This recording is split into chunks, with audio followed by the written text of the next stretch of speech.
Hi guys, it's Coach Marie here. Welcome back to my YouTube channel. My name is H. Marie Buffet. If you're new, I'm a certified Christian life coach, and basically I help the women of God and anyone the Lord brings to me with their mental health recovery, their relationship with themselves, and breaking the self-sabotage cycle, or curse as it's commonly called. And today we're going to be finishing off the second part of the mental health stigma series. If you haven't seen it, I highly recommend you go watch it. We're going to be talking about, in this video particularly, what really is that stigma, like that really prohibits people from either opening up about what's going on with them, or getting the help or support that they really need, right? So in the first video, I talked about more so the components of the stigma, and I like to think of it more so as like the fruit it produces. So in that video, I talked about feeling like you're alone or you're the only one, feeling like you're rejected or abandoned or less wanted, burdensome, and I talked about why they're so dangerous, particularly in the church, that fruit of the stigma. So in this video, I really want to talk about what it is, like what is it that most people are thinking or attributing to mental health and those kind of struggles and symptomologies that make it hard to get that help or seek treatment, or that produce that fruit that we talked about in the first video. So we're gonna jump right into it. Like this video if you like it, subscribe if you want to see more content from me.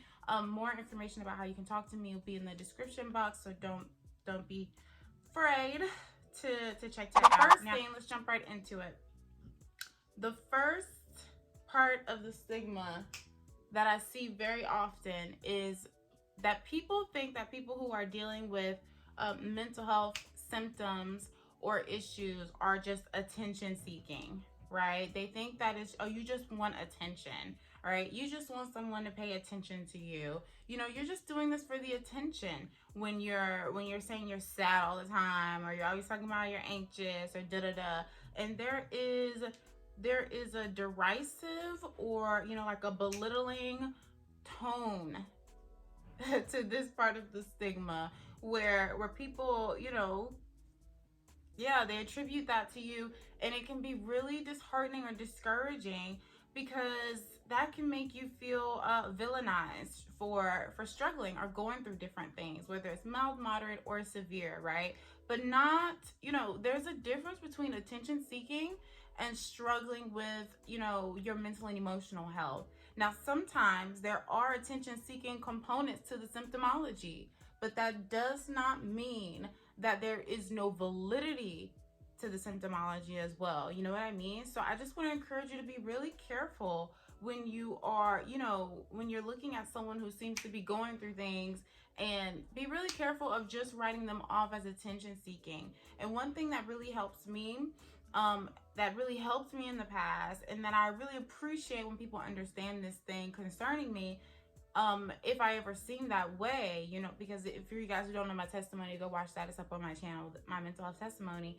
Is that even if someone is displaying attention-seeking behaviors and you think that's really what it is, I want you to keep in mind that even that must come from someplace, right? Most people don't just go out of their way to seek attention in extraordinary or grandiose ways, or ways that look like they're really suffering from something. Most people don't go out of their way to do something like that unless there really is a problem attached to that, right? So just be mindful of that. Don't just attach labels onto people, even if it's true about some things that they're doing. Think about what may be causing you to cry out in that kind of way in the first place. All right. Second thing that's often attached to the mental health stigma is that a person is just lazy. That a person is just lazy, especially for those who are dealing with depression or depressive-like symptoms. It's so sad and unfortunate to me that oftentimes these people are written off, and I've even experienced it, perceived as just being lazy, not wanting it bad enough. You must not care enough, not responsible enough. You're just lazy. And listen, that is so presumptuous, and I'm sorry, but not sorry, ignorant. because, and I mean ignorant in both a positive and a negative connotation. Sometimes it literally can just be that the person is ignorant to what depression or other mental health symptoms look like, and the fact that it can look as though there's just laziness or apathy there that's willful. So it can be that a person is just not very knowledgeable about how these things present and how serious these things are and how they work, but it also can be ignorance in the negative form, where you sometimes people, they don't want to admit or give that to you, that you may be going through something, and for those who have people in their lives that you feel like don't really always want the best for you, or there may be some underlying motives. I'm sure you get where I'm coming from, but I don't want that to stop you from being able to be aware of the fact that something is going on with you. If you're dealing with depression or something like that, and find that your motivation has really just tanked, and your desire to do things you used to do, or do things you need to do or should do, has just tanked or plummeted, then I don't want people attaching that stigma to you that you're just lazy or you're just irresponsible. I don't want that to block you or get internalized by you from stopping you from seeking out the support that you may need. Okay, and there's whether it's talking to someone, working with someone, or just opening up more, or being willing to take a look at what's really going on with you more, as opposed to stuffing it or silencing it. Please don't, and that's not just for this one, but it's for all of what I'm going to speak of here. Please don't let these things, block you, or get internalized by you, to where you then talk down to yourself, and don't seek out the support that you need. Okay. Next one that's really a part of the stigma I see a lot is that people really attach this narrative to people who are struggling mentally and emotionally, that they're just playing the victim. Now, this one it's not tricky, but it's nuanced, because here's the thing. Sometimes there is a lot of playing the victim in how mental health symptomology is manifested, right? But just like I said with the first point, that does not mean that there is not a root underneath that associated with distress, or impairment that's causing a person to behave in this way, right? Because why would a person want to play the victim or victimize themselves? Why would a person want to do that?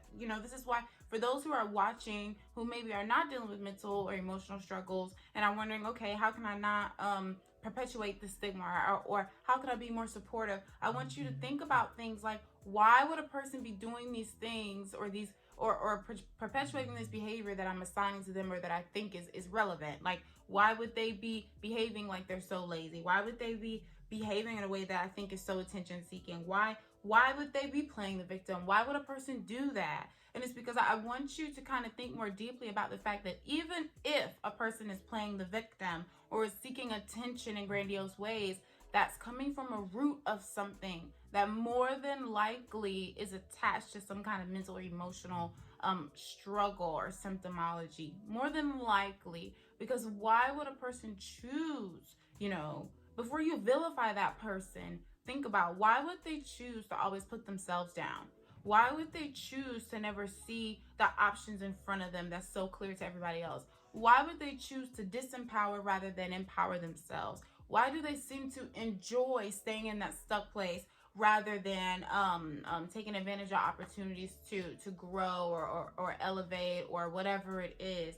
I want you to think from a more compassionate place rather than a label, narrative, easy surface level place. Okay, because writing it off as, oh, they're just playing the victim, that's so very easy to do, but very harmful, because it contributes to the stigma. It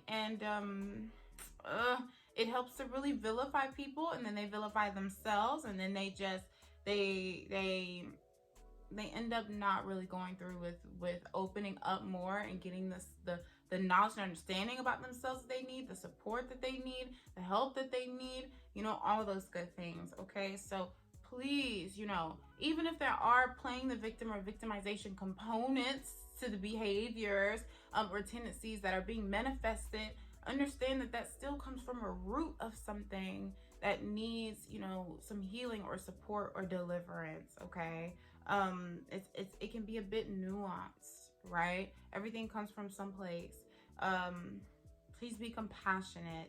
And for those who may be watching who have mental or emotional struggles and do think that sometimes they play the victim or victimize themselves, I want you to be a bit more compassionate with yourself. I want you to know that it's a both and, okay? That you may be doing those things and something may be going on that's really fueling that tendency, behavior, or cycle. And it's okay to admit how it manifests, what it looks like. And then it's even more okay and beneficial for you to seek support from people you can trust. Okay. The next one is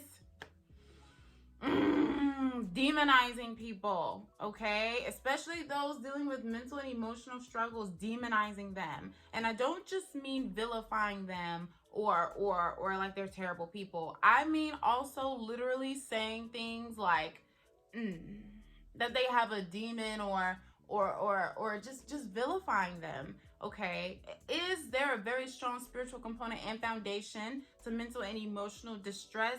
Absolutely. But how wise, even accurate is it to just demonize everything you see under a general category? Okay, when the Lord walked the earth, it says that he healed people of their sicknesses and diseases and cast out demons and devils. It lets us know that even though they're connected, there are distinctions between them, right?